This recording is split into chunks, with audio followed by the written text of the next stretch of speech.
You tell me why this script of Indus Valley civilization has not been deciphered? Sardar Patel is known as Bismarck of India. Why? Suppose you are working as a foreign secretary to the government of India. How you will address the press regarding the changing paradigm of foreign policy in recent time? If you were to pick one country from India's neighborhood, which is an adversary, competitor as well as a collaborator for India, which country would you choose? Gandhi and Nehru shared different ideology. So what would have been if Gandhi would have been alive at the time of the commencement of the constitution? So what nature of constitution we would have been?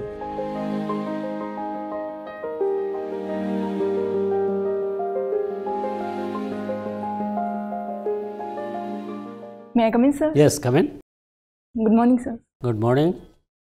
Please be seated. Thank you, sir. Please give a brief introduction about yourself. Sir, I am Simran. I am 25 years old. I was born and brought up in village Bajukhurd of Jeend district of Haryana. I have completed my graduation and post-graduation from University of Delhi in the subject of history. In my post-graduation, I specialized in modern history, and since then I am preparing for civil services. And I have keen interest in reading fictional works on world history and Middle East region, and I also like watching some well-made Bollywood movies. Simran, why didn't you choose to go to the academics? Sir, civil services was my first choice since I entered graduation, and even in +1 and +2 I studied with the orientation of entering civil services, so that's why. Okay, you have studied history, your interest is in modern Indian history. Let me ask you a question on the ancient Indian history. Okay, sir. So let us talk about the Indus Valley civilization. You tell me, Indus Valley civilization, how many sites roughly have been found out spanning over modern India and other countries? Sir, I may not be able to tell you exact numbers, but there are numerous sites. In modern India, we have multiple sites from Haryana, Rajasthan, Gujarat, like the likes of Rakhi Gadi, Banavali, then Kalibangan, Lothal, Dholavira.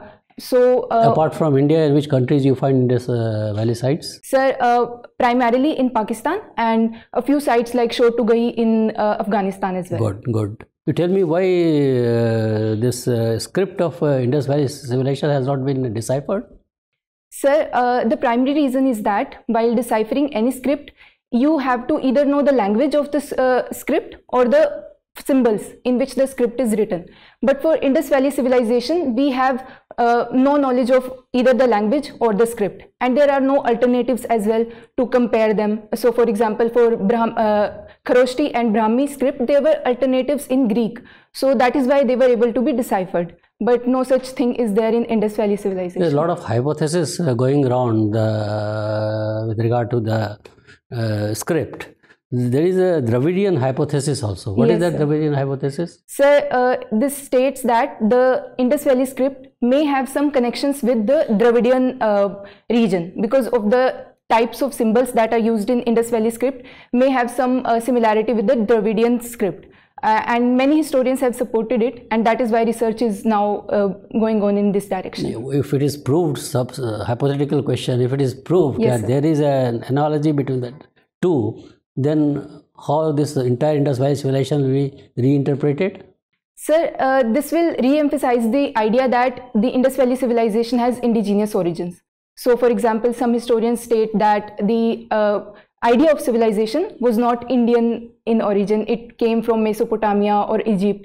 So then we will be able to assert our ownership on our civilization. Excellent. You tell me you are coming from Haryana. Yes, sir. 3 important battles were fought at Panipat. Yes, sir. Why at Panipat only? Sir, one reason is the location. It is seen as an entry point to the whole of India, and since most of the invaders or the outsiders, foreigners were coming from northwestern region, so they were passing through this region, and this is what I can recall at the moment. Last question related to the modern Indian history. You tell me there is a perception emerging in the country that with regard to the Kashmir, annexation of Kashmir, that if 2 blunders were not committed during 1947, One, that Indian Army was already advancing in a combat battle against the enemies coming from the other side, which was stopped. Secondly, taking of this matter of Jammu and Kashmir to the UN. If these two steps would not have been taken, probably POK would have been a part of India. What are your views on this? Sir, I feel that taking the matter to UN at that time might have seemed to be a reasonable option, because UN was a newly established organization to resolve such disputes. However, if we see it from today's perspective, then I see it as one of the drawbacks of Indian foreign policy. Instead of taking it to UN, because now it is stuck. So ultimately, the people of POK, in Pakistan occupied Kashmir, are suffering in this. So I think it was a drawback on our part as well. Thank you very much, Simran. Simran, you have passed out from Delhi University. Yes, sir. First from Daulat Ram College and then Miranda College. Yes. In which year Delhi University celebrated its 100 years? Sir, as far as I recall, it was established in 1921. So that would be 2021. 21 or 22? Sir, I am not sure. Maybe it is 22. Okay, no problem. And what about this 150 years of Mahatma Gandhi was celebrated in which year? Sir, the year in which Swachhata Abhiyan was introduced. You have done specialization in modern Indian history. Yes, sir, but and we are talking about yes, father sir. of nations, so. Sir, I'm a bit confused with dates right now. No problem. There are many sources, literary sources, archaeological sources. But as far as modern Indian history is concerned, there is emphasis on oral history, oral sources. Do you have any idea about this? Yes, sir, oral history, especially in the context of partition. There is so much oral history in terms of the testimonies of people who were there. These exist. Do you have any example for that? Sir, I have read them in passing. For example, while studying these specific portions, we had these extra columns which would mention what people had said at that time. So I do not exactly remember any particular, but multiple I have read. No problem. You have you have got interest in world history. Yes. And you have studied many books on that. There is some relationship between Renaissance and Enlightenment. Can you recall that? Sir, Renaissance was a period remembered as rebirth of civilization in terms of recalling the Greek-Latin civilization, and it related to opening up the minds of people and led to the scientific discoveries, humanism. Enlightenment? And through that, it led to the enlightenment of people in terms of freedom from religious boundaries of mind and thinking on scientific lines. So Renaissance belonged to almost 15th century, okay? Yes, sir. What about Enlightenment? Is it 16th century? Sir, actually, even the period of Renaissance, I would say, was not compartmentalized in 15th century. Enlightenment belongs to 18th century. Do you have any idea what Enlightenment? Sir, I would say both the processes, as far as I can recall, were quite interconnected. Have you heard the name of some of the scholars? Rousseau, Voltaire, Yes, sir. Locke, Yes. Diderot. They belong to Enlightenment. Do you have any idea about that? Yes, sir. Okay, chalo, that's very good. Now, one more thing, that is about Sardar Patel. Sardar Patel is known as Bismarck of India. Why?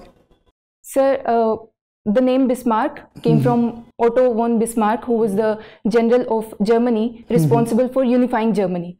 So, in similar context, Sardar Vallabhbhai Patel ji also unified India after partition, especially in the context of Junagadh, Kashmir and Hyderabad through his strict actions. Okay, last question from my side. You are from Haryana. Yes, sir. Now, just recall some of the important policies introduced by government of Haryana for the empowerment of women. Important policies. Sir, the most important being Beti Bachao, Beti Padhao was introduced through Panipat in Haryana. No problem. Then there is this one-stop center Sakhi for women to contact in case of distress. And there are financial incentives given to women, especially girls, to delay their marriages. For girls after 18th year of age, they are given some amount. And sir, the central schemes like Sukanya Samriddhi Yojana, etc. are also implemented. Okay, thank you. Thank you, Simran. Simran, Yes, sir. you have given your service preference of IAS as a first preference over IAS. Yes, sir. Why it is so? Sir, personally, I felt more aligned with this service because I have great interest in interacting with people from different cultures, knowing about what the world has and etc. And IFS as a service will give me an opportunity to have first-hand experience of that. And secondly, I feel that today India is emerging very proactively on global stage. So I want to be a part of that process. So you have interest in our foreign policy, Yes, sir. right? Suppose you are working as a foreign secretary to the government of India. How you will address the press regarding the changing paradigm of foreign policy in recent time? Sir, my address will focus on points like how we are now following a more of proactive policy, which is based on multi-alignment. Like instead of equal distance from all countries, all the major powers, we are now following equal closeness to all the powers. And I will emphasize India's success in following this policy. So, for example, our ability to balance these powers like USA, Russia, and our ability to assert strategic autonomy on the global stage. Okay. Have you heard about the Gujarat Doctrine? Yes, sir. What is it? Sir, it majorly emphasizes upon non-interference in our neighborhood and also ensuring that our neighborhood is not used against India. So the soil of our neighborhood is not used against India. That is what I am able to recall right now. Okay. What are the India's stand regarding the maritime security? Sir, India has greatly emphasized maritime security, especially in the case of Indo-Pacific region. India has given the idea of open, free and inclusive Indo-Pacific. So India believes that when all the major actors of Indo-Pacific are involved equally, including China, only then we can have a good maritime security policy. So we also have such programs like Sagar or IORA in which India actively participates. Okay, good. Your optional is history, right? Yes, it is said that history repeats in a very short span of time. Explain it with some examples. Sir, one example would be with the World Wars. They happened not even like 3 decades apart. Then it would be the conflicts that surround us. For example, the Afghanistan can be a good example for this. Repeatedly, many foreign powers tried to encroach it, but they failed every time.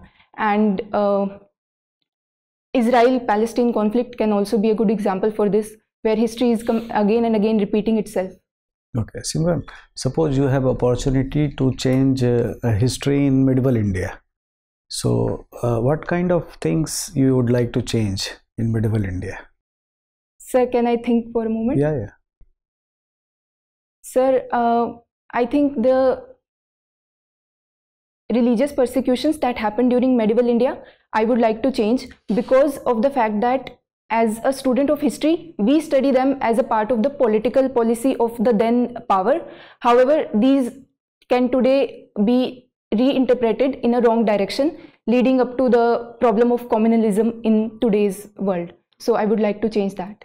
Okay, Simran, you have interest to watch critically acclaimed movie. Yes, sir. What's the benefit to watch these movies? Sir, for a common person, such movies give them an insight into what is happening in our society in an entertaining way. For me, I watch these movies because I want to have entertainment, but also have some food for thought later on to think upon and to expand my understanding. Okay. Simran, I see that you like reading about the Middle Eastern region. Yes, sir. Can you tell us something about the India Middle East Europe Economic Corridor? Sir, this India Middle East Europe Economic Corridor was introduced through the G20 summit that happened in India, and it aims at connecting these countries through multiple routes, including water, land, railways, in order to secure supply chains. Right. What is the current status of this project?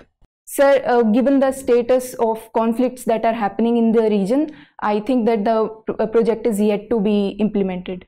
Okay. So very recently, the first edition of Raisina Middle East Conference was organized. Where did this conference take place? Sir, I will read more on this. Okay. We also have an annual event by the name of Raisina Dialogue. Yes, sir. What is this event? Sir, it is about interaction between the world leaders happen in the area Raisina Hill in Delhi. That is what I can recall right now, sir. Okay, so do you know about the last Raisina dialogue that took place in 2024? Yes, sir, I have read about it. Okay, so this particular edition talked about the theme of Chaturang. What are these 4 pillars? Sir, I will definitely look into it now. No problem. Simran, if you were to pick one country from India's neighborhood, which is an adversary, competitor, as well as a collaborator for India, which country would you choose? Sir, given the very fragile nature of politics and diplomatic ties that we have with our neighborhood, these equations keep on changing. But with the latest development, I would say China, because it is an adversary, but we also have now established the people-to-people ties with China. So the recent dialogue with China, so it is resumptions of flights. So it can be a very good collaborator if we keep on this bilateral diplomacy going on ahead. Okay, perfect. Simran, you see that RTI has been a powerful tool aiming towards the empowerment of the citizens of our country, but there is still room for improvement. Which are the areas you feel should be improved when it comes to the functioning of the RTI? So one would be compulsory and permanent appointments of information commissioners. Then creating awareness among people about their right.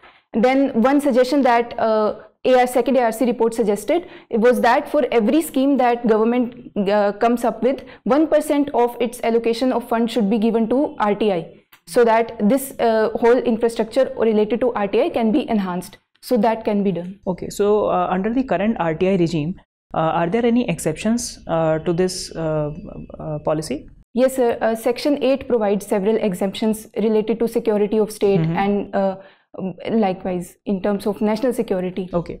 Simran, of late we are hearing this discussion revolving around the civil nuclear arrangement that is working in India. So are you aware of the context? Sir, can you please elaborate a bit more? So we are in the process of expanding the network of the nuclear energy power plants in India. In this regard, India is collaborating with n number of countries. Yes. Any key players that you can think of? Sir, we have a very trusted partner in the face of Russia. We have also extended these ties with France, and extension of nuclear power plays an important role in India's diplomatic ties with the West, EU especially. Okay, so how these nuclear power plants are regulated in India? Sir, what I can recall right now is that atomic energy is completely under government control. So these are which ministry or department of the government? Department of Atomic Energy, which is under the Prime Minister's control. Okay, right. Yes, sir. And very strict rules are maintained with respect to the administration of these plants. So one rule that I can recall right now is the responsibility clause. If the organization which is setting up the plant, that has to take the responsibility for any accident that happens. Okay, so is there private participation also there? Sir, I think yes, private participation in terms of research can be there, but I'm not sure about it. Okay, my last question to you. Some of the policy thinkers are of the opinion that this process of civil nuclear energy generation, which is currently under the Department of Atomic Energy, should be moved to the Power Ministry. How do you react to this proposal? So while civil nuclear energy can be thought of moving to power industry, but still we need to have enough safeguards with respect to nuclear energy. Even the public opinion is quite apprehensive because of the frequent protests that take place whenever new nuclear plants are being discussed. So I think for the time being, it should be with the current power holder only. Okay, thank you. Simran, Yes. Haryana became the very first state to mandate eligibility criteria in the panchayat elections. Yes, sir. So how do you see it? Is it good for the elections in India to get eligibility over there? Secondly, that what all eligibility has been imposed by the Haryana? Sir, the eligibility that I recall is of educational nature. The person standing from the general caste has to be 10th qualified, and those from scheduled caste has to be 8th class qualified. I see it as a positive development because our grassroots level institutions need educated leaders, because these are the leaders which may then in future take upon the politics at state or even national level. So having literate people in that category is a positive step. Some social eligibility criteria also has been imposed. Sir, that I think is about 50% reservation for women in panchayat elections. Also to have a functional toilet. Yes, sir. Kind of thing. In which case it has been challenged in the High Court? Sir, I'm unable to recall that right now. Anyway, see, Gandhi and Nehru shared different ideology. So what would have been if Gandhi would have been alive at the time of the commencement of the Constitution? So what nature of Constitution we would have been? Sir, as far as my study of Gandhiji, I feel that he would have respected the mandate of Constituent Assembly, which was at that time the most popularly elected with the then present system of elections. So, but his influence could have been in terms of strengthening the village level administration further. So it might have been worded more responsibly, and yes, sir. Village level administration would be my answer. Only? Sir, he was also of the opinion of having village industries, and he was apprehensive of industrialization. However, I think that these kind of ideas might not have had that much of emphasis in the constitution at that time. We have the fundamental right to equality. In that there exists equality before law and equal protection of law. Yes, sir. Is that same or some differences are there? Sir, they are different. Equality before law is about equal application of law without any arbitrary discrimination, whereas equal protection of law is about positive discrimination. So equality before law has some negative connotations, while equal protection of law is a positive connoted term. Then come out with the procedure established by law and due process of law also?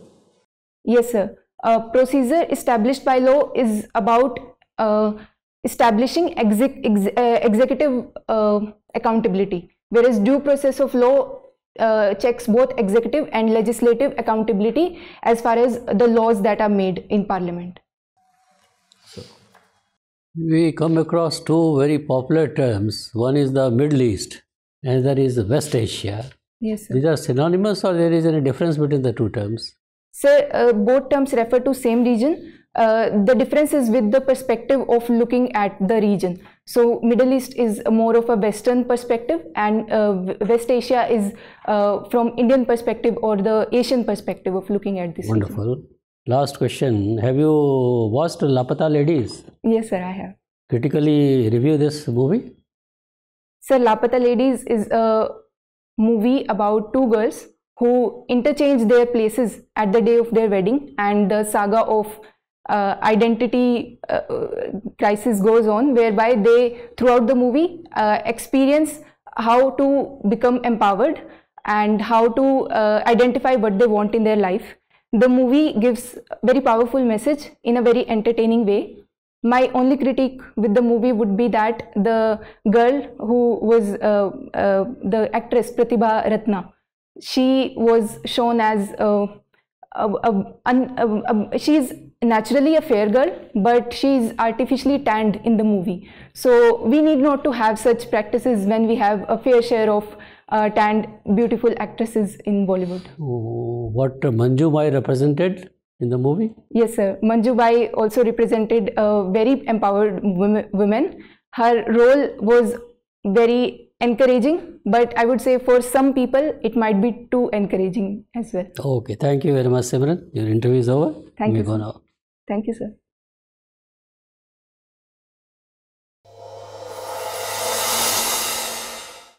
May I come in, sir? Come in. Sit down, Simran. Thank you, sir. When is your interview, Simran? Sir, it is on 3rd Feb. 3rd itself? Yes, sir. Oh, so you are doing last minute exercise, isn't it? Sir, it was the latest I could get for the panel mock in Drishti. Okay. So how was your experience with us? Sir, it was good. I know about my performance. So from the previous mocks that I've done, I tried to improve. So you must have improved then, because today's performance was really very excellent. We are very happy with your performance. Thank you, sir. There are some hiccups here and there, but by and large it went very well. So your interview, which attempt is this? Sir, it is 3rd attempt, first interview. First interview. So I will not give you a long sermon on the interview, because it's almost around the corner. Only thing is that maintain absolute degree of integrity, because this is the test of your personality, isn't it? It's not a test of knowledge. So you are called in person to see what kind of person you are, what are the dimensions of your personality, isn't it? So those dimensions will be keenly observed and watched by the board members while talking to you. It all depends on how you give your answers. Your answers should be clearly reflecting the honesty of purpose in all your statements. So don't try to ever venture, go into the area of guesswork. No guesswork. Absolutely don't know, doesn't matter. But whatever you know, wherever you know, you go in a logical way and maintain a positive body language, smile on face, isn't it? And because you see what questions will be asked, no one can guarantee you. Thing is that you are a girl from Haryana. Haryana state itself has many issues. You must have studied all those issues. I am pretty sure you will be able to handle those questions. Particularly the role of girls of Haryana in sports and all that. And then the earlier skewed sex ratio, how it has improved and all that. So, and then again the patriarchal mindset in the state, that is also important. Then Haryana one, if you go to this Sonipat, Panipat side, you will find only vegetarian restaurants. You will not get any non-vegetarian. What is the significance of that? You are a student of history, so try to dwell upon that, why it is so. And it has to do something with the Pandavas and all that. This much I can tell you. So that is one thing which is important. And then history is your subject, where you have studied from Daulat Ram College, a prestigious college of Delhi University. And the modern Indian history is your... so a lot of questions may be asked on what aspect of modern Indian history, but I don't think you will have any problems while tackling those questions. New concept is emerging in modern times, that of the oral sources. Oral sources is not clearly established, but is emerging. Oral evidence is that somebody has given some interview prior to 1947, which was not part of the history and all that. Now those evidences are fished out and trying to some narrative, they want to fit into some narrative and all that. So that is important. Issues on Renaissance and Enlightenment, I was expecting crisper and clear this thing. You got confused there also. Regarding 150 years of Gandhiji, DU and all that, don't commit. If somebody asks you when was it done, then if you are not very clear, said, I'm not clear, sir, but if I'm not mistaken, then it is probably this. So with so many riders, so many caveats, benefit of doubt can always be given to you. Otherwise, you are a very good candidate and you will do well. There is absolutely no problem with you. Only thing is, maintain your ethical values clearly. You try to give very balanced views on everything. You have the gift of the gab. You could communicate your ideas confidently. Absolutely not a problem. So, and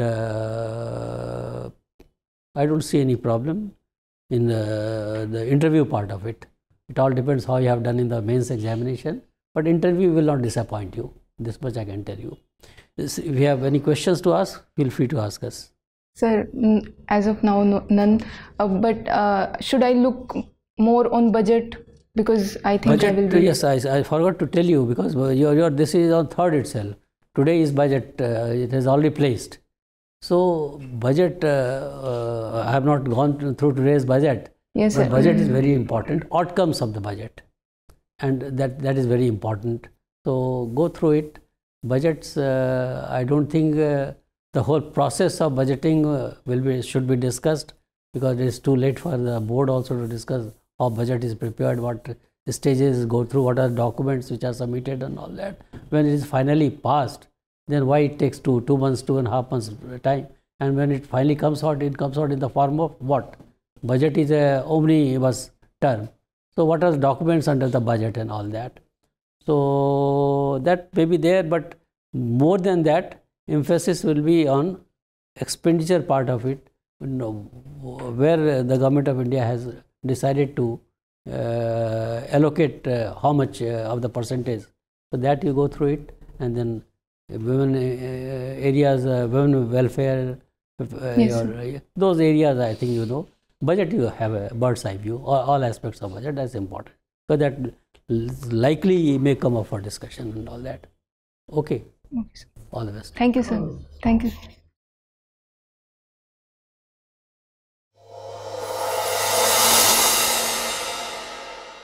For more informative content, like, share and subscribe, and do not forget to press the bell icon to get the notifications.